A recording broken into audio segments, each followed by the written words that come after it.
Quadrilateral से total 8 सवाल हमारा हो चुका है ना। 8 सवाल के बाद 2 सवाल हमारा आज के क्लास में है, 2 सवाल और हमारा होगा जो कि अगले वाले क्लास में होगा, ठीक है। उसके बाद फिर हमारा ये चैप्टर क्वाड्रिलेटरल मेरे हिसाब से खत्म हो जाएगा, ठीक है। जितना हमको बताना चाहिए था थ्योरम सवाल वो हम बता चुके हैं, और 2 अभी आज बताएंगे और 2 और बताएंगे, उसके बाद फिर ये चैप्टर मेरे हिसाब से खत्म हो जाएगा। अब काम आपका चालू होता है, ठीक है। जो सवाल थोड़ा सा टफ लगा, जो हमको बताना चाहिए था वो हम बता रहे हैं और बता भी चुके हैं और अभी आगे बताएंगे भी। उसके बाद ये चैप्टर मेरे अनुसार खत्म हो जाएगा। बाकी अब आपके अनुसार खत्म हुआ कि नहीं हुआ ये आपको तब पता चलेगा जब आप सवालों को बनाएंगे, है ना। तो सवाल को आप बनाइए, कहीं पे डाउट हो क्लास में आके पूछ लीजिए, और ऑनलाइन वाले बच्चे आप एक बार कमेंट कर लीजिएगा, ठीक है। तो मेरा काम क्या था, मेरा काम था थ्योरम पढ़ाना, चैप्टर को समझा देना, कुछ सवाल बना देना, सवाल का पैटर्न कैसा होना चाहिए, किस प्रकार से सवाल बनता है ये करा देना। सब कुछ तो हम करवा चुके हैं और करवा भी रहे हैं, है ना। तो इतना करवाने के बाद मेरे हिसाब से चैप्टर ये कंप्लीट होगा। 4 सवाल के बाद, यानी कि 2 और है, 2 अभी सॉल्व करेंगे। टोटल हमारे पास 4 है, 4 सवाल और है, उसके बाद फिर खत्म हो जाएगा, ठीक है। उसके बाद आपका काम चालू होता है। आपके पास एनसीईआरटी है या फिर आर एस अग्रवाल है या फिर आर डी शर्मा बुक है, जो भी बुक आपके पास है आप उस बुक से सवाल बना के लाइए, ठीक है। कहीं पर डाउट हो तो आके पूछ लीजिए क्लास में, ठीक है। क्योंकि देखो ये मेरे बस का बात नहीं है कि हम सारा सवाल आपको बताएं, मेरे बस का बात ही नहीं है। हालांकि नहीं बता सकते ऐसा नहीं है, यदि हम सारा सवाल बनाने लगे तो फिर मैथ का बाकी चैप्टर कहाँ गया, और हमको एसएसटी भी पढ़ाना है, आप लोगों को साइंस भी पढ़ाना है, तो फिर दिक्कत हो जाएगा, है ना। तो इतना पढ़ाने के बाद मेरे हिसाब से चैप्टर खत्म है। बाकी आपको बना के लेके आना है, और कोई डाउट होगा तो आप क्लास में आके पूछ लीजिएगा, ठीक है। चलिए आगे बढ़ते हैं। सवाल नंबर 9 देखिए ध्यान से। 2 सवाल है और 2 सवाल और है हमारा, आगे वाले क्लास में होगा, हम लोग देख लेंगे उसको। देखिए ध्यान से क्या कह रहा है। हाँ, बेसिकली आज हम ये भी बता दे रहे हैं कि आज का 2 सवाल जो है ये, और 2 सवाल जो हम और सॉल्व करेंगे यानी कि अगले वाले क्लास में, वो चारों का चारों सवाल, 2 ये और 2 आने वाले क्लास में जो हमारा सवाल होगा, टोटल 4 सवाल होगा। चारों का चारों सवाल हमारा मिड पॉइंट थ्योरम पे बेस्ड होगा। किस पे होगा? मिड पॉइंट थ्योरम पे बेस्ड होगा। तो मिड पॉइंट थ्योरम क्या था याद कीजिए, सबसे लास्ट वाला थ्योरम, थ्योरम नंबर 7। उसको फटाक से माइंड में लाइए, यदि नहीं है तो कॉपी खोल के फटाक से देख लीजिए कि मिड पॉइंट थ्योरम क्या था, उसी का इस्तेमाल हम लोग इसमें करने वाले हैं, ठीक है। चलिए देखिए ध्यान से। अब यहां पे कहा जा रहा है कि ABCD is a quadrilateral. ABCD एक क्वाड्रिलेटरल है, बिल्कुल क्वाड्रिलेटरल दिख भी रहा है, 4 साइड है तो, ठीक है, क्वाड्रिलेटरल है। आगे बढ़ते हैं। इन विच PQR and S are mid points of the sides AB, BC, CD and DA। यानी कि ABCD एक क्वाड्रिलेटरल है, और इसमें साइड AB पर, BC पर, CD पर और DA पर ये जो पॉइंट आपको दिख रहा है PQRS, ये सारा का सारा पॉइंट कैसा पॉइंट है? मिड पॉइंट है, ठीक है, मिड पॉइंट है। इतना आपको मालूम चल रहा है। अच्छा, मिड पॉइंट जैसे ही बोला, इसका मतलब आपके माइंड में फटाक से आइडिया आना चाहिए कि ठीक है भाई मिड पॉइंट है, तो इसका मतलब ये हो गया कि जितना AP होगा उतना ही BP होगा, जितना हमारा BQ होगा उतना ही हमारा QC होगा। मिड पॉइंट का मतलब तो ये होता है ना। तो ये सारा चीज आपको माइंड में रखना है। अभी सभी चीज का हम लोग यहाँ पे इस्तेमाल करेंगे अभी, ठीक है। आगे बढ़ते हैं। AC is a diagonal. AC कहाँ है भाई? हाँ, ये AC जो ब्लू पेन से आपको दिख रहा है, ये AC आपका डायगोनल है, ठीक है। आगे बढ़ते हैं। उसके बाद शो दैट, इसमें आपको 3 चीज साबित करना है, 3 चीज आपको इसमें शो करना है। पहला, SR is parallel to AC। SR कहाँ है? SR ये वाला साइड AC के पैरेलल होगा, ये आपको साबित करना है। और उसी में आपको ये भी साबित करना है कि SR जो है वो AC का आधा होगा। देख लो यहाँ पे लिखा हुआ ना, ये चीज आपको प्रूफ करना है, फिर ये करना है, फिर ये करना है। तो एक एक करके हम लोग इसको साबित करते चलेंगे, ठीक है। देखिए ध्यान से। तो पहले हम बता दे रहे हैं कि सवाल हमारा मिड पॉइंट थ्योरम से होने वाला है। तो मिड पॉइंट थ्योरम क्या था, भूल गए हैं तो एक बार फटाक से कॉपी निकाल के आप उसको देख सकते हैं, ठीक है। चलिए अब आगे बढ़ते हैं। सवाल कैसे बनेगा इसमें, देखिए सबसे पहले बनाने का तरीका आपको मालूम है, गिवन लिख दो। क्या गिवन है इसमें? इसमें गिवन है, देखो गिवन बहुत कुछ इसमें है, लेकिन पहले जो लिखा हुआ है गिवन वो लिख लो कि ABCD is a quadrilateral. ABCD क्या है? एक क्वाड्रिलेटरल है, ये आपको यहाँ पे गिवन था। उसके बाद PQRS क्या है? मिड पॉइंट्स है ना। तो आप तो वो भी आप यहाँ पे लिख लो, PQR and S are the midpoints of sides AB, BC, CD and DA। ये था, है ना। एक चीज और गिवन था कि AC जो है वो डायगोनल है, तो वो आप यहाँ पे लिख लीजिएगा, क्योंकि यदि हम लिखते चले गए तो फिर सारा समय भी बर्बाद हो जाएगा, बोर्ड भी भर जाएगा, है ना। गिवन तो बहुत कुछ दिया हुआ था, तो छोटा मोटा चीज वो एक आप यहाँ पे ऐड कर लीजिएगा, ठीक है। लेकिन यहाँ पे आपको एक पॉइंट लिखना है कि AC इज द डायगोनल, ठीक है, आप वो लिख लीजिएगा। आगे बढ़ते हैं। टू प्रूव, इसमें कंस्ट्रक्शन की कोई जरूरत नहीं है तो नहीं करेंगे। टू प्रूव, प्रूव इसमें क्या करना है आपको, प्रूव ये तीनों का तीनों चीज करना है, ठीक है। तो क्या ये तीनों चीज हम यहाँ पे लिखे हैं? अब नहीं, वो आपका काम है, अब वो आप लिख लीजिएगा, ठीक है, क्योंकि जब हम लिखने लगे तो फिर बहुत समय लग जाएगा, ठीक है। बोर्ड पे लिखना और कॉपी में लिखना थोड़ा सा फर्क है, तो वो इस चीज को आप यहाँ पे लिख लीजिएगा, ये तीनों चीज, क्योंकि यही तीनों आपको इसमें साबित भी करना है, ठीक है। आगे बढ़ते हैं। अब हमारा मेन काम चालू होता है प्रूफ, मेन काम चालू होता है प्रूफ करना है आपको इसमें। देखो, चूंकि हम पहले ही बता चुके हैं कि सवाल हमारा होने वाला है मिड पॉइंट थ्योरम से, हम पहले बता चुके हैं, है ना। अब चूंकि मिड पॉइंट थ्योरम से सवाल होने वाला है तो इसमें कॉन्सेप्ट भी मिड पॉइंट थ्योरम का ही लगेगा, है ना। अब जरा मेरे बात को ध्यान से देखिएगा, हम जो दिखाना चाह रहे हैं, ठीक है, ट्रायंगल, माइंड में लाइए ट्रायंगल ADC, कहाँ का हम बात कर रहे हैं, कितने दूर का, ट्रायंगल ADC, यानी कि ये वाला ट्रायंगल पूरा दिख गया। इस ट्रायंगल का यदि हम लोग बात करें तो ये पहला बात तो ट्रायंगल है, दूसरा बात कि ये S और R दोनों क्या है, मिड पॉइंट है ना, और तीसरा बात कि मिड पॉइंट है तो ये ज्वाइन भी किया हुआ है। चलिए अब हम आपको थोड़ा सा याद दिला देते हैं कि मिड पॉइंट थ्योरम में आपने क्या पढ़ा था।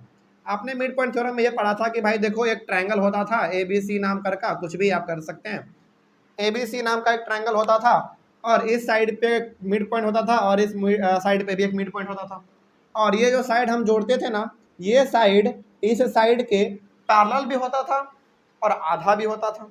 यानी कि हम यहाँ पे कह सकते हैं, इसका नाम यदि आप D और E रख दें तो DE जो था वो पैरेलल होगा BC के मिड पॉइंट थ्योरम से। एक और चीज हमने ऐड करवाया था मिड पॉइंट थ्योरम में लास्ट में, याद कीजिए, and equal to half of it, है ना। इसका मतलब ये था कि जो DE है वो हाफ है BC के। इस ट्रायंगल के तहत इतना ही कुछ आपने सीखा है मिड पॉइंट थ्योरम में। क्या इसके अलावा हमने कुछ मिड पॉइंट थ्योरम में आपको सिखाया है क्या? नहीं, और है भी नहीं। एक कन्वर्स है, वो हम चलते चलते आपको बता देंगे उस वाले सवाल में, ठीक है, तो वो अलग चीज है। देखिए ध्यान से, यही चीज हमने आपको मिड पॉइंट थ्योरम में बताया है। अब इसी चीज को ना आपको अप्लाई करना है ट्रायंगल ADC पे। सबसे पहले बात तो यहाँ पे आप ये देख लीजिए कि ADC एक ट्रायंगल है ABC के जैसा ही, ठीक है, पहला बात ये हो गया। दूसरा बात, इस साइड पे S हमारा एक मिड पॉइंट है, तो उसी प्रकार से इस साइड पे भी हमारा R एक मिड पॉइंट हुआ, और ये दोनों आपस में ज्वाइन कर रहा है, तो सीधा सा हमको यहाँ पे दिख रहा है कि ये जो SR है वो AC के पैरेलल भी होगा और ये आधा भी होगा। हमको इसमें करने की कोई जरूरत नहीं है, क्यों मालूम है? क्योंकि सब चीज ऑलरेडी दिया हुआ है, पहले कहा दिया कि ये मिड पॉइंट है, ये भी मिड पॉइंट है, और लाइन भी ज्वाइन किया हुआ है पहले से, तो हमको इसमें कुछ नहीं करना है, बस हमको लिख देना है और रीजन लिख देना है कि भाई मिड पॉइंट थ्योरम, बस सिंपल सी बात। हमको इसमें करना पड़ता, अलग से करना पड़ता, तब करना पड़ता जब हमको इसमें लिखा हुआ नहीं रहा था, लेकिन सब चीज तो सवाल में ही दिया हुआ है कि मिड पॉइंट भी है भाई, ये जुड़ा हुआ भी है, बस आपको क्या करना, क्या इसमें लिख देना है ना। तो इसमें आपका बनेगा इसे, देखिए ध्यान से, आप बात कर रहे हैं triangle, in triangle ADC triangle का आप बात कर रहे हैं, तो इसमें जो है ना आपका ये SR पैरेलल होगा AC के, एंड SR जो है वो हाफ भी होगा AC के। ये कहां से जानते हैं हम? अब आपको लग रहा होगा कि सर ये तो आपने सेम टू सेम यहां से उतार दिया, इसको वही उतारे हैं, और यही आपका तरीका है बनाने का। इसमें हमने इसमें कुछ एक्स्ट्रा बनाते, लेकिन सवाल कह रहा है कि बनाने का कोई जरूरत नहीं है, ये हम पहले ही आपको वहां पे सजा के दे दिए हैं, बस आप यहाँ पे इसको लिख दो। सवाल हमसे ये कहना चाह रहा है कि यदि ऐसा है तो क्यों है, ये बल्कि आपको लिखना है। सवाल तो कह दिया कि ठीक है इतना होता है, लेकिन क्यों होता है, क्यों होता है, क्योंकि मिड पॉइंट थ्योरम कहता है ना। तो इस ट्रायंगल में, एडीसी ट्रायंगल में एस आर जो है ये एसी के पैरेलल होगा बाय मिड पॉइंट थ्योरम। और मिड पॉइंट थ्योरम में एक चीज हमने ऐड करवाया था लास्ट में, and equal to half of it. तो इसका मतलब कि एस आर जो है एसी का आधा होगा। तो वही चीज तो हमने यहाँ पे लिखा है। कोई डाउट इसमें, कोई समस्या? चलिए आगे बढ़ते हैं। तो इसमें आपको रीजन में केवल ये लिखना है। अच्छा, रीजन में ना मिड पॉइंट थ्योरम, तो मिड पॉइंट थ्योरम का क्या पूरा लंबा सा डेफिनेशन लिखने जाएंगे? क्या डेफिनेशन था? The line segment joining the mid points of two sides of a triangle are parallel to the third side and equal to half of it. हमको याद हो गया इतना बार बार बोलते बोलते, इसका डेफिनेशन हमको याद हो गया पूरा। तो क्या इतना लंबा डेफिनेशन हम यहाँ पे लिखने जाएंगे इसके रीजन में? नहीं, सिंपली लिख दो बाय मिड पॉइंट थ्योरम। ठीक है, सिंपली इतना लिख दो। आपको लग रहा होगा कि सर मिड पॉइंट थ्योरम में तो थोड़ा सा बड़ा लग रहा है लिखने में, तो एमपीटी लिख दो शॉर्ट में। क्या लिख देना? Bye empty. लेकिन एग्जाम में ये मत लिखना, ठीक है? अभी चलेगा, क्लास में चलेगा, हम समझ जाएंगे मिड पॉइंट थ्योरम, ठीक है? लेकिन एग्जाम में पूरे मिड पॉइंट थ्योरम का डेफिनेशन ना लिख पाओ तो कोई दिक्कत नहीं है, तो कम से कम यहाँ पे बाय मिड पॉइंट थ्योरम पूरा फुल फॉर्म में लिख देना, ठीक है? नहीं तो फिर टीचर का पता नहीं कैसा मूड रहे, घर से गुस्सा के आए होंगे तो सारा गुस्सा आपके कॉपी पे निकल जाएगा। तो यहाँ पे रीजन आपको लिखना है बाय मिड पॉइंट थ्योरम, ठीक है? चलिए आगे बढ़ते हैं। तो ये तो आपको मालूम चल गया कि ये ऐसा होता है, ठीक है? तो पहला तो हमारा ऐसे ही क्लियर हो गया। पहले में आपको करना क्या था? बस ये रीजन लिखना था बस, है ना? तो आपको पूरा लिखना है एग्जाम में बाय मिड पॉइंट थ्योरम। हम यहाँ पे शॉर्ट में लिख दिए हैं। अब इसको ना अब पहला मान लो। पहला क्यों मान रहे मालूम है? क्योंकि इस पहले का इस्तेमाल हम करने वाले हैं सेकंड को प्रूफ करने के लिए। अच्छा, आपको लगता होगा कि सर आपको कैसे मालूम चल गया कि इस पहले का इस्तेमाल करेंगे सेकंड वाले को प्रूफ करने के लिए? कैसे मालूम चल गया सर? आपको लग रहा होगा ना आपको। देखो ये सब चीज ना प्रैक्टिस का खेल है। जितना ज्यादा देखो, मैथ ना याद करने का चीज नहीं है, ये बात आप हमेशा ध्यान में रखिए। मैथ याद नहीं किया जाता है, मैथ को प्रैक्टिस किया जाता है। तो इतना साल मतलब बनाते बनाते प्रैक्टिस करते करते पढ़ाते पढ़ाते याद हो गया है कि सवाल देख के बता सकते हैं, और खास करके एनसीईआरटी का सवाल। हालांकि चलो RS अग्रवाल यदि है तो उसमें बहुत सारा सवाल है, हो सकता है कि आप भूल भी जाए, लेकिन एनसीईआरटी में तो इतना कम सवाल है, प्लस इतना बार इसको बनाए हुए हैं, पढ़ाए हुए हैं, तो माइंड में सब चीज चलता रहता है। तो हमको मालूम चल गया कि अच्छा ये सवाल हम पहले ही बना चुके हैं, तो यानी कि कहीं ना कहीं इस पहले वाले इक्वेशन का सेकंड में इस्तेमाल है, ठीक है? तो ये सब चीज आपको भी धीरे धीरे हो जाएगा, जैसे आप प्रैक्टिस करते जाएंगे, सवालों को सॉल्व करते जाएंगे। सारा ना हो सके कोई दिक्कत नहीं, कम से कम एनसीईआरटी का कर लो, उसमें कम सवाल है प्लस वैल्यूएबल सवाल है ना? तो ये पहले का इस्तेमाल हम लोग सेकंड में करेंगे। तो पहला हमारा यही इतना ही है, क्लियर हो गया पहला, ठीक है? अब सेकंड, तो आप ये लिखना चाहें तो लिख सकते हैं, ये पहले वाले के लिए था। अब सेकंड वाला हमारा यहाँ से चालू होता है। सेकंड में है कि पी क्यू जो है ना एस आर के बराबर है, ये साबित करो। कहाँ है पी क्यू और एस आर? पी क्यू ये वाला है और एस आर ये वाला है, ये दोनों बराबर होगा, इसको साबित करो, ठीक है? साबित करने के लिए हमको चलना पड़ेगा इस ट्रायंगल में, ट्रायंगल ए बी सी में। जिस प्रकार से आपने एक ऊपर में ट्रायंगल देखा ना ए डी सी, उसी प्रकार से आपको चलना पड़ेगा ट्रायंगल ए बी सी में चलना पड़ेगा, ठीक है? चलो चलते हैं। तो सेकंड को बनाने हम in triangle A B C. Triangle A B C में यदि आप जाएंगे तो यहां पे भी आपको सेम चीज दिखेगा जो चीज आपने ऊपर में देखा था। क्योंकि देखिए ट्रायंगल यदि आप ए बी सी का बात करते हैं तो ये पी आपका क्या है? मिड पॉइंट है। इस साइड पे पी आपका मिड पॉइंट है, उसी प्रकार से इस साइड पे आपका क्यू क्या है? एक मिड पॉइंट ही तो है। तो इसका मतलब ये हो गया, कि ये पी क्यू ए सी के साथ पैरेलल भी होगा और ये पी क्यू ए सी का आधा होगा बाय मिड पॉइंट थ्योरम। क्योंकि मिड पॉइंट थ्योरम तो हम मिड पॉइंट थ्योरम में यही सब चीज तो हम पढ़े हुए हैं, है ना? तो आप यहाँ पे वही चीज सेम टू सेम लिख सकते हैं। क्या हाँ, यहाँ पे क्या लिखेंगे आप कि पी क्यू जो है वो पैरेलल है AC के साथ एंड पी क्यू जो है वो AC का आधा भी है। तो आप यहाँ पे रीजन सेम लिखेंगे बाय मिड पॉइंट थ्योरम, आप पूरा लिखेंगे, ठीक है? ये रीजन हो गया आपका, और इसको आप मान लीजिए इक्वेशन नंबर सेकंड, ठीक है? आगे बढ़े, चलिए अब जरा देखिए ध्यान से। अब यहां पे हम इक्वेशन दोनों का इस्तेमाल करने वाले हैं, पहले वाले का भी और दूसरे वाले का भी। तो फ्रॉम फर्स्ट एंड सेकेंड, पहले इक्वेशन और सेकेंड इक्वेशन को देखते हुए, अच्छा पहले में आपने क्या लिखा है, पहले में आप देख लीजिए तो ध्यान से क्या लिखा आपने। पहले में एसआर जो है एसी के पैरेलल है, ठीक है, लेकिन ये भी तो है। उसी प्रकार से इसमें सेकंड में ये दोनों पैरेलल है, लेकिन ये भी तो है। तो हम अभी इस्तेमाल कर रहे हैं सेकंड वाले पार्ट का, दोनों का, ये दोनों नहीं, ये दोनों सेकंड वाला पार्ट हम लोग इस्तेमाल कर रहे हैं अभी, ठीक है। इसका भी इस्तेमाल आएगा, पहले हम लोग इसका इस्तेमाल कर रहे हैं। तो पहले में आपने क्या लिखा है, पहले में आपने लिखा है S R is equal to half A C, आपने पहले में लिखा है, तो पहले का हमने इस्तेमाल कर लिया, अब इस्तेमाल कर लेते हैं सेकंड का, ठीक है। देखिए ध्यान से,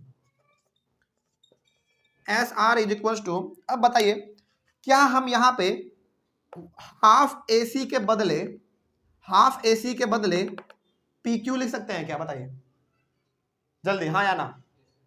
क्योंकि देखो पी क्यू कितने के बराबर है, हाफ ए सी के बराबर है। तो इस हाफ ए सी, ये जो यहाँ पे आपको हाफ ए सी दिख रहा है, वही चीज तो यहाँ पे भी हाफ ए सी, यानी कि इस हाफ ए सी के बदले में हम ये पी क्यू लिख सकते हैं, है ना। क्या यही चीज आपको सेकंड में प्रूफ करना था, कहाँ गया, हाँ, P Q is equal to S R, P Q is equal to S R, बस थोड़ा सा ऑर्डर अलग है, इसको आप सीधा भी कर सकते हो, है ना। चलो भाई कोई दिक्कत नहीं है, बच्चे को कंफ्यूजन भी हो जाता है, तो आप जैसा यहाँ पे है वैसा ही कर लो, P Q is equal to S R, बस हमने उल्टा कर दिया, बाकी तो सेम ही चीज है। ये आपका सेकंड प्रूफ हो गया, ठीक है, इसमें कोई डाउट। चलो अब हम आ जाते हैं थर्ड नंबर पे। थर्ड नंबर को देखो ध्यान से, थर्ड में पी क्यू आर एस जो है ना एक पैरेललोग्राम है, क्या हो गया पीछे, देखो इधर, पी क्यू आर एस एक पैरेललोग्राम है, कहां है P Q R S, P Q R S ये एक पैरेललोग्राम है, ये साबित करो, ठीक है। इसमें हम कुछ एक्स्ट्रा नहीं करने जा रहे हैं, जो आपने पहले वाले में और दूसरे वाले में आपने साबित किया है उसी का इस्तेमाल कर रहे हैं बस, ठीक है। चलिए देखिए ध्यान से, हाँ इसमें भी लिखिए आप from first and second, from first and second, पहले और दूसरे को देखिए ध्यान से, पी क्यू बराबर है एस आर, इसको साबित करने के लिए हमने इस वाले पार्ट और इस वाले पार्ट को इस्तेमाल किया था, है ना। लेकिन हम थर्ड को साबित करने के लिए, पी क्यू आर एस एक पैरेललोग्राम है, इसको साबित करने के लिए हम दोनों का पहला पार्ट इस्तेमाल करने वाले हैं, ये वाला पार्ट और ये वाला पार्ट, ठीक है। क्या लिखा हुआ है, लिखा हुआ है कि एस आर जो है वो पैरेलल है किसके साथ, ए सी के साथ, ठीक है। अब देखिए ध्यान से, दूसरा कहाँ गया, दूसरा ये है हमारा, पी क्यू जो है वो पैरेलल है किसके साथ, ए सी के साथ। तो अब आप में से कोई भी हमको ये बता सकता है क्या, ध्यान से समझिएगा, ठीक है, इस चीज को आप समझ गए तो सवाल बन गया हमारा पूरा। देखिए एस आर जो है ना वो ए सी के साथ पैरेलल है, ठीक है, और पी क्यू भी ए सी के साथ पैरेलल है। तो इन दोनों का कंक्लूजन क्या निकला, इन दोनों का कंक्लूजन ये निकला कि एस आर जो है वो पी क्यू के पैरेलल है। क्या निकल गया कंक्लूजन, जब हमारा एस आर ए सी के पैरेलल है और पी क्यू भी ए सी के पैरेलल है, इसका कंक्लूजन ये निकलता है कि एस आर जो है पी क्यू के पैरेलल है। कोई डाउट इसमें, चलिए तो आप यहां पे लिख सकते हैं कि S R is parallel to P Q, ठीक है। अब देखो ध्यान से, सेकंड में आपने क्या प्रूफ किया था, देखिए ध्यान से, सेकंड वाले में कि पी क्यू जो है वो एस आर के बराबर है। सेकंड में आपने साबित किया कि पी क्यू जो है वो एस आर के बराबर है, डायग्राम को भी नजर में रखते चलिएगा, ठीक है। पी क्यू एस आर के बराबर है, यहां पे आपने साबित किया सेकंड में, और यहां पे आपने साबित कर दिया कि पी क्यू जो है एस आर के पैरेलल है। इसका मतलब क्या हुआ, इसका मतलब ये हो गया कि पी क्यू और एस आर आपस में बराबर के साथ साथ पैरेलल भी है। इस वजह से हम कह सकते हैं कि P Q R S is a parallelogram. कह सकते हैं क्या, बिल्कुल कह सकते हैं। तो आप इसको ना, इसको आप मान लो थर्ड, इसको आप थर्ड मान लो, ठीक है। तो अब आप इसमें लिख सकते हैं from second and third, second and third. Second में आपने क्या देखा, सेकेंड में आपने देखा कि पी क्यू जो है वो एस आर के बराबर है, और थर्ड में आपने क्या देखा कि पी क्यू जो है वो एस आर के पैरेलल भी है। वही तो आपने यहाँ पे देख रहे हैं ना, पी क्यू जो है वो एस आर के पैरेलल भी है, यानी कि ये साइड इस साइड के बराबर के साथ साथ पैरेलल भी है, तो हम कह सकते हैं कि hence P Q R S is a parallelogram. बस हो गया, सवाल नंबर 9 आपका कंप्लीट। क्या इस सवाल में किसी को कोई डाउट, बात समझ में आया है? बस इसमें ना ये एक चीज था कि पहले वाले से दूसरे वाला जुड़ा हुआ है, दूसरे वाले से तीसरा वाला जुड़ा हुआ है, बस बाकी सब चीज तो आपको मालूम था। कहाँ से? मिड पॉइंट थ्योरम से। कोई समस्या अब इसमें 9 नंबर में? चलिए आगे बढ़ते हैं। सवाल नंबर 10 देखिए ध्यान से, ये मजेदार सवाल है। ये वाला सवाल यदि समझ गए ना तो मेरे हिसाब से इस क्वाड्रेटिक चैप्टर का सबसे कठिन सवाल समझ जाओगे, सबसे कठिन सवाल। और ये बहुत मशहूर सा सवाल है, ठीक है। और एग्जाम में ऐसा सवाल पूछ देगा तो फिर तो भयंकर तरीके से फंस जाओगे, ठीक है। देखो ध्यान से, इस सवाल में ना थोड़ा सा नजर रखना पड़ेगा क्योंकि इसमें बहुत कॉम्प्लेक्सिटी है, ठीक है। तो अलग अलग ट्रायंगल हमको इसमें लेना पड़ेगा, तो आपको हर एक चीज समझना पड़ेगा और कहीं पर डाउट होगा तो फटाक से हमको टोक देना है, ठीक है। तो ध्यान से देखिए क्या लिखा हुआ है। इस सवाल पे हम ज्यादा जोर इसलिए दे रहे हैं क्योंकि ये सवाल पूछा गया है, अक्सर पूछ लेता है टीचर, इसलिए हम इस पे ज्यादा जोर दे रहे हैं। देखिए लिखा हुआ है ना कि इन अ पैरेललोग्राम ABCD। अच्छा, हर एक चीजों को ध्यान से समझते चलिएगा और कनेक्ट करने की कोशिश कीजिएगा अपने पिछले कुछ क्लासों से, ठीक है। ABCD जो है ना पैरेललोग्राम है, ये पहले ही कह दिया, इसका मतलब कि पैरेललोग्राम का सारा प्रॉपर्टी इसमें लागू हो गया, क्योंकि पैरेललोग्राम है, पैरेललोग्राम का सारा प्रॉपर्टी लागू हो गया। चलो पहला बात क्लियर हो गया। आगे, E and F are the midpoints of sides AB and CD respectively। बस इतना पहले बात कर लेते हैं, पहले इतना बात कर लेते हैं, ठीक है, कि AB जो है CD के, सॉरी E और F पॉइंट AB और CD साइड्स का मिड पॉइंट है। कहां है? E कहां है? E है हमारा यहां पे, यानी कि AB का E हमारा क्या है? मिड पॉइंट है। अब चूंकि मिड पॉइंट है जिसका मतलब ये हो गया कि जितना ये होगा उतना ही ये होगा, ठीक है। आगे बढ़ते हैं। और F कहाँ है? F ऊपर में है और ये CD का मिड पॉइंट है, तो जितना ये होगा उतना ही ये होगा, ठीक है। आगे बढ़ते हैं। उसके बाद तो शो करना है, शो करना है, so that the line segment AF कहाँ है? AF, हाँ, AF एंड EC, यानी कि ये वाला और ये वाला ट्राइसेक्ट द डायगोनल BD। देखिए ध्यान से, ये डायगोनल आपका BD, ठीक है। इस डायगोनल BD को ये वाला लाइन सेगमेंट और ये वाला लाइन सेगमेंट ट्राइसेक्ट करता है। ट्राइसेक्ट का मतलब होता है 3 इक्वल पार्ट में डिवाइड करता है। जैसे बाइसेक्ट का मतलब क्या होता है? 2 इक्वल पार्ट में डिवाइड करना। बाई का मतलब 2, ट्राई का मतलब 3 और बाइसेक्ट का मतलब 2 इक्वल पार्ट में डिवाइड कर दो। उसी प्रकार से ट्राइसेक्ट का मतलब 3 इक्वल पार्ट में डिवाइड कर दो।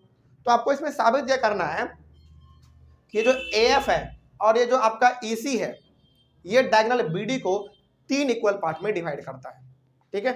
तो ये सवाल को आपको ध्यान से देखना पड़ेगा क्योंकि ये बहुत इंपॉर्टेंट सवाल है, इसलिए हम इसको इतना जोर दे रहे हैं। देखिए ध्यान से, गिवन कुछ हम लिख देते हैं, कुछ आपको लिखना पड़ेगा क्योंकि हम लिखने लगे तब तो फिर बहुत समय लग जाएगा। देखिए क्या लिखा हुआ है, बहुत कुछ इसमें लिखा हुआ है, गिवन है ना। बस हम इतना बोल देते हैं कि ABCD जो है वो एक क्या है? एक पैरेललोग्राम है। ABCD एक पैरेललोग्राम है, ये हम इतना केवल लिख देते हैं। बाकी आपको क्या लिखना है बता देते हैं। देखिए आपको ये लिखना है कि E और F जो है वो मिड पॉइंट है साइड AB और CD का मिड पॉइंट है, वो आप यहाँ पे लिख लीजिएगा, कोई बड़ा बात नहीं है, हो जाएगा, लिखा जाएगा। छोड़ दे ये चीज, बड़ा सिंपल है, वो तो क्वेश्चन में भी दिया हुआ है। E and F are the midpoints of sides AB and CD, आप यहाँ पे लिख लीजिएगा क्योंकि लिखेंगे तो पूरा बोर्ड फिर भर जाएगा, ठीक है। आगे बढ़ते हैं। तो ये आपके लिए यहाँ पे थोड़ा सा हम छोड़ दिया, उसको लिख लीजिएगा। उसके बाद टू प्रूव पे आ जाते हैं। ये वाला भी हम आपके छोड़ दे रहे हैं क्योंकि इसमें सेम चीज आपको लिखना है कि लाइन सेगमेंट जो AF है और जो EC है वो BD डायगोनल को 3 इक्वल पार्ट में डिवाइड करता है, वो भी आप यहाँ पे लिख लीजिएगा, ठीक है। ये चीज हम आपके लिए छोड़ दे रहे हैं, इसको लिखने में कोई बड़ी बात नहीं है, लेकिन ये मेन पार्ट है जिसको कि हम लिखेंगे और आपको समझाएंगे भी। प्रूफ आ जाइए ध्यान से। चलिए देखिए आप, यही आपको समझना है, ठीक है। मेन पार्ट तो आपका ये प्रूफ वाला है। ये समझ गए तो पूरा सवाल का पकड़ लेंगे आप सवाल को। देखिए ध्यान से, इसको ना साबित करने का तरीका अलग अलग हो सकता है। अलग अलग आदमी इसको अलग अलग तरीके से बता सकता है, लेकिन जो हम तरीका बता रहे हैं उसको ध्यान से देखिए। देखिए, चूंकि ए बी सी डी एक पैरेललोग्राम है, इसका मतलब ये हो गया कि जितना हमारा ये ए बी पूरा होगा उतना ही हमारा सी डी होगा, क्योंकि पैरेललोग्राम का अपोजिट साइड क्या होता है, पैरेलल के साथ साथ इक्वल भी होता है ना। तो जितना हमारा ए बी पूरा उतना ही सी डी पूरा। और आपको मालूम है कि ये ई हमारा क्या है, एक मिड पॉइंट है, और एफ क्या है, वो भी मिड पॉइंट है। चलो पहले जितना हम लोग अभी जाने हैं पहले उतना लिख लेते हैं, ठीक है। देखो ए बी जो है वो पैरेलल है सी डी के साथ। ए बी क्या है, पैरेलल है सी डी के साथ। ये पहला बात इसमें कहा गया, क्योंकि ए बी सी डी क्या है, पैरेललोग्राम है। दूसरा बात कि जितना ए बी होगा उतना ही सी डी होगा, क्योंकि opposite sides of a parallelogram are parallel as well as equal. तो जितना ए बी है, सॉरी ए बी के साथ सी डी हमारा दोनों पैरेलल हो गया, उसी प्रकार से जितना ए बी होगा उतना हमारा सी डी होगा। ये हम लोग जानते हैं पैरेललोग्राम के प्रॉपर्टी से। आगे बढ़ते हैं।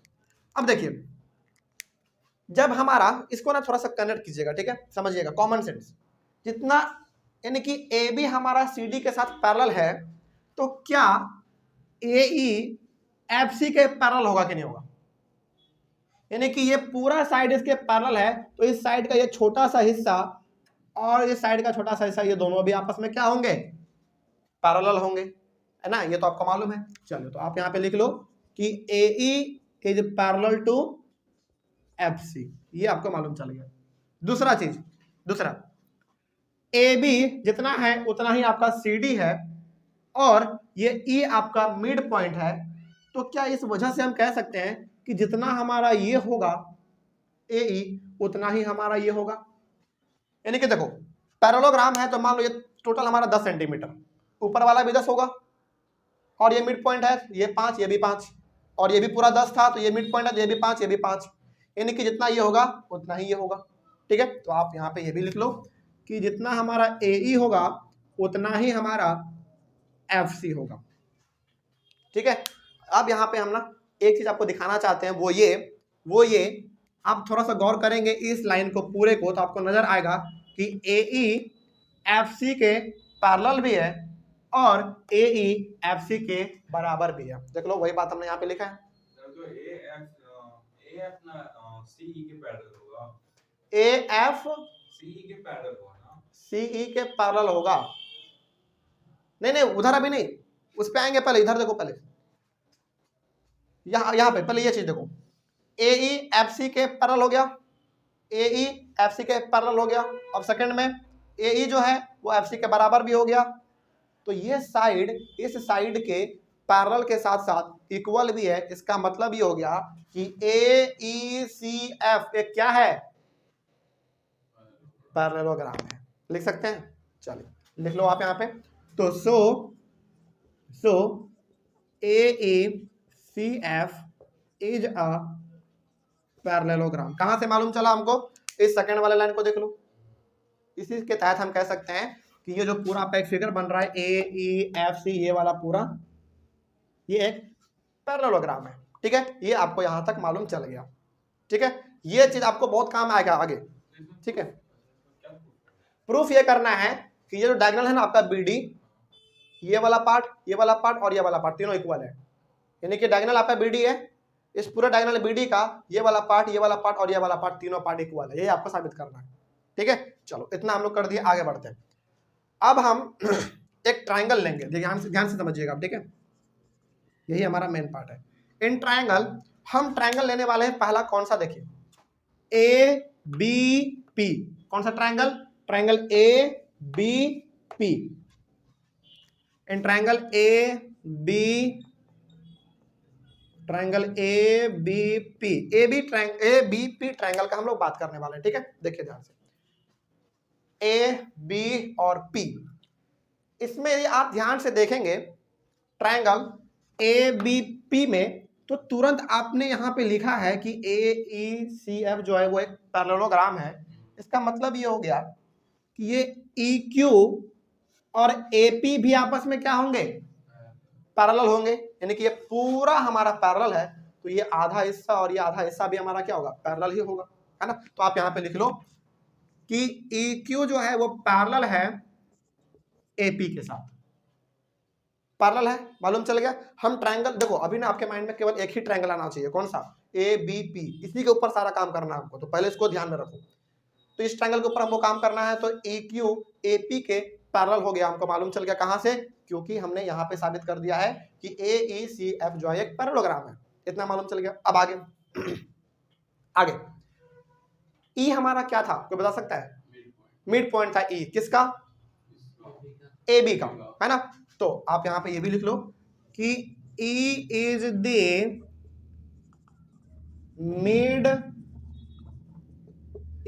The mid point of AB, ठीक है। E जो है वो AB का मिड पॉइंट है, तो क्या ये Q BP का मिड पॉइंट होगा, होगा, बताते हैं क्यों, देखिए। So Q is the mid point of BP, इस चीज को समझिए आप, ठीक है, ये बहुत इंपॉर्टेंट है। हमने आपको कहा, हालांकि तो पहले से गिवन था सवाल में कि E जो है वो AB का मिड पॉइंट है, ये आपको पहले से गिवन था। तो हमने तुरंत कह दिया कि भाई हम ट्रायंगल बात कर रहे हैं ABP का, इस ट्रायंगल में इस साइड का ये वाला E हमारा मिड पॉइंट है, तो इस साइड का ये जो Q है वो भी मिड पॉइंट होगा, इसका होगा, EC का। हाँ, रीजन आपको लिखना पड़ेगा, converse of mid point theorem.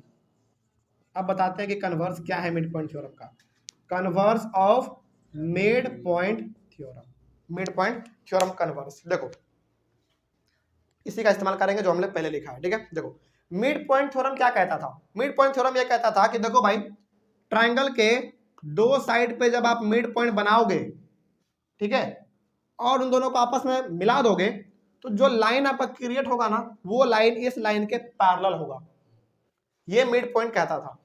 लेकिन यहां पे पैरेलल पहले से दिया हुआ ये दोनों है, ठीक है। देखो कन्वर्स क्या होता है, उसका उल्टा, उसका उल्टा।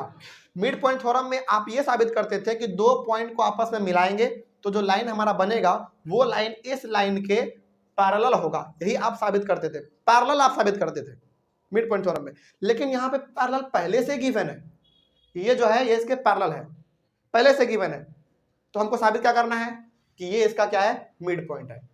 इसमें मिड पॉइंट पहले से दिया हुआ रहता था, आप लाइन को पैरेलल साबित करते थे, लेकिन इसमें पैरेलल पहले से ही दिया हुआ है, मिड पॉइंट आपको साबित करना है, और इसी को हम लोग कहते हैं मिड पॉइंट थ्योरम का कन्वर्स, ठीक है। बस फर्क क्या है, मान लीजिए आप चलते फिरते कोई पूछ दे कि मिड पॉइंट थ्योरम और मिड पॉइंट थ्योरम के कन्वर्स में क्या डिफरेंस है, तो आपको यह बताना है कि मिड पॉइंट थ्योरम में हम लोग बेसिकली प्रूफ करते हैं कि ये दोनों जो है वो पैरेलल है, लेकिन ऐसे बताना, देखो बताते हैं।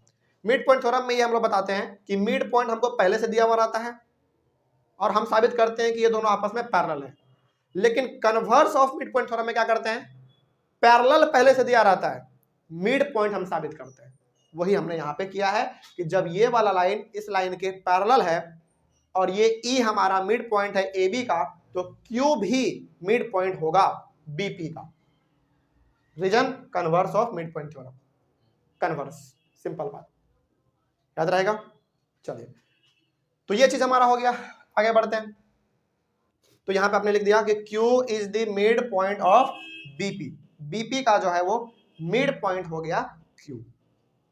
अब चूंकि मिड पॉइंट हो गया है तो क्या हम ये लिख सकते हैं क्या, जरा देखिए, तो देखिए BP का Q मिड पॉइंट हो चुका है, हम यहां पे कर चुके हैं by converse of mid point theorem, तो क्या हम ये लिख सकते हैं, hence BQ is equals to PQ, लिख सकते हैं क्या, बिल्कुल लिख सकते हैं, क्योंकि मिड पॉइंट है तो भाई बराबर होगा, है ना। चलो इसको आप मान लो फर्स्ट, आगे बढ़ते हैं। ये अभी हम लोग फिलहाल एक ट्रायंगल ABP का बात किए थे, ठीक है। यानी कि आपको क्या साबित करना है कि ये इसके बराबर है और ये इसके बराबर, यानी कि ये और ये तीनों आपस में हमारा इक्वल है। तो कहीं ना कहीं हम लोग थोड़ा बहुत तो कर चुके हैं, एक और हमको करना पड़ेगा, यानी कि कहीं ना कहीं हम लोग इन दोनों के नजदीक पहुंच चुके हैं, अब आपको पहुंचना है इन दोनों के नजदीक। तो इन दोनों के नजदीक हमको पहुंचने के लिए, बराबर करने के लिए कौन सा ट्रायंगल लेना पड़ेगा? आप ही लोग बताइए, कौन सा ट्रायंगल दिख रहा है? कौन सा ट्रायंगल लेना चाहिए हमको, बताइए। DQC, वेरी गुड, बहुत अच्छा, है ना। अब यहां पे हमको ट्रायंगल लेना है, इन ट्रायंगल DQC, देखिए ध्यान से, DQC यानी कि DQC, ये वाला हम ट्रायंगल का बात करने जा रहे हैं अब, ठीक है। और इस ट्रायंगल में भी हम वही काम करेंगे जो सारा काम हम इसमें किए हैं, ठीक है। तो इसमें हमारा फर्स्ट आया है, इसमें क्या आएगा? सेकंड आएगा, ठीक है। चलिए DQC का हम लोग बात करने जा रहे हैं। तो इसमें आप क्या देख पा रहे हैं? DQC में, DQC ट्रायंगल में आप देख पा रहे हैं कि PF जो है वो QC के पैरेलल है, आप देख पा रहे हैं। इस ट्रायंगल DQC में जो PF है वो QC के पैरेलल है। कैसे मालूम चला हमको? यहाँ पे देखिए, हमने साबित कर दिया है पहले ही कि AEFC क्या एक पैरेललोग्राम है, और पैरेललोग्राम है ये पूरा का पूरा साइड दोनों आपस में पैरेलल है, तो इसका आधा और इसका आधा भी आपस में पैरेलल ही होगा। तो वही हमने यहाँ पे लिखा कि PF जो है वो QC के पैरेलल है। और एक चीज आपको पहले से मालूम है कि F जो है वो मिड पॉइंट है किसका? CD का, है ना। तो वो आपको गिवन है, F is the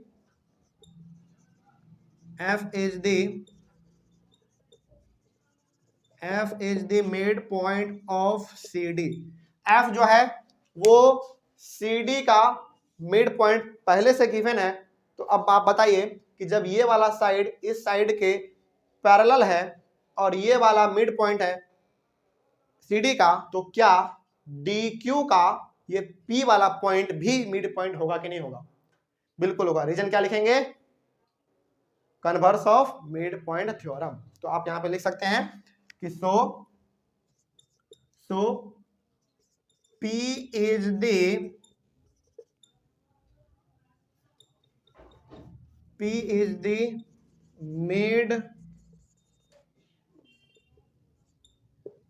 mid point of क्या था? DQ। रीजन लिखेंगे आप converse of mid point theorem, ठीक है। अब चूंकि P हमारा DQ साइड का मिड पॉइंट साबित हो चुका है, तो क्या हम इसमें ये बराबर ये कर सकते हैं? बिल्कुल कर सकते हैं, है ना। तो आप यहाँ पे लिख लो,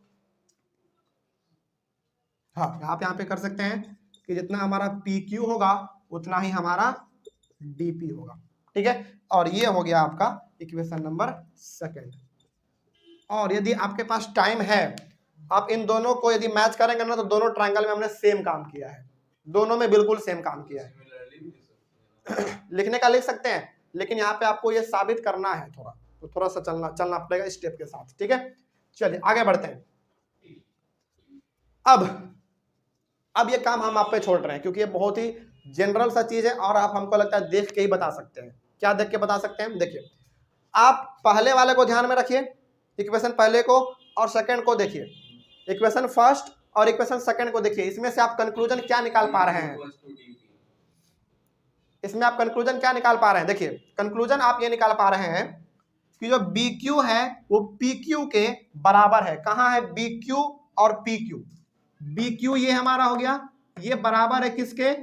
इसके। देख लो, BQ जो है PQ के बराबर है, यानी कि ये वाला साइड इस साइड के बराबर है, ठीक है। ये हमको पहले से मालूम चल गया। आगे बढ़ते हैं, नीचे में PQ जो है वो DP के बराबर है। ये PQ इसके बराबर है, समझना मेरे बात को ध्यान से। पहले वाले में आपने बात किया कि ये जो है इसके साथ बराबर है, दूसरे में आपने कर दिया कि ये जो है इसके साथ बराबर है, यानी कि ये 2 बार आ रहा है। तो क्या ये और ये तीनों आपस में इक्वल हुआ? बिल्कुल हुआ। जैसे देखिए, ये दोनों ना ऐसे समझो, कहा जा रहा है कि पहले वाले में क्या है? पहले वाले में कहा जा रहा है कि ये दोनों आपस में बराबर है ना। तो मान लो बराबर है, तो ये भी 5 है और ये भी 5 है, ठीक है। और सेकंड में कहा दिया कि PQ जो है वो DP के बराबर है, यानी कि ये वाला इसके बराबर है, ये वाला इसके बराबर है। इसका मतलब हो गया कि भाई जब ये 5 है तो ये भी कितना होगा? ये भी 5 होगा। अब आप तीनों को मैच कर लो, 5 5 5, यानी कि तीनों साइड हमारा क्या निकल गया, इक्वल निकल गया। तो हम यहाँ पे अब डायरेक्टली लिख सकते हैं फ्रॉम फर्स्ट एंड सेकेंड हम ये लिख सकते हैं कि जितना हमारा, हाँ लिख सकते हैं कि बी क्यू जो है वो हो जाएगा पी क्यू के बराबर, और पी क्यू जो है वो डीपी के बराबर हो जाएगा। ठीक है, यही तो आपको साबित करना था ना, यही आपको साबित करना था। तो आप चाहें तो ये वाला सिंबल दे सकते हैं, ये तीनों B Q is equal to D P. हाँ ये तीनों अब आपस में इक्वल है, आप इसको इधर लिखो इसको इधर लिखो, कोई फर्क नहीं पड़ेगा। पी क्यू को हटाएंगे भाई, क्योंकि पी क्यू भी तो एक साइड है, वो भी तो एक साइड है, उसको भी तो आपको साबित करना था इक्वल। तो इस तरीके से हमारा जो है पहले और सेकंड को देखते हुए बी क्यू पी क्यू और डीपी, यानी कि ये साइड आपस में इक्वल हो गया। यही आपको इसमें साबित करना था। ट्राइसेड का मतलब क्या कि तीनों डायगोनल बीडी को 3 इक्वल पार्ट में डिवाइड करो, जो कि आपने यहाँ पे कर दिया, हो गया बात खत्म। तो कोई दिक्कत इसमें? तो ये वाला सवाल ना आप इसको नोट जरूर कर लीजिएगा, ठीक है। ये सवाल बहुत इंपॉर्टेंट था, इसलिए हमने आपको इसको इतने गहराई से बताया है, वो भी आराम से बताया है, ठीक है। चलिए ऑनलाइन वाले बच्चे आप एक बार इसका स्क्रीनशॉट ले लीजिए। पहले स्क्रीनशॉट लेने के बाद हमारा मिड पॉइंट थ्योरम से 2 सवाल हमारा और है, जो कि हम लोग अगले वाले क्लास में यानी कि कुछ देर बाद अभी हम लोग तुरंत बात करेंगे। तब तक के लिए thank you very much and have a nice day.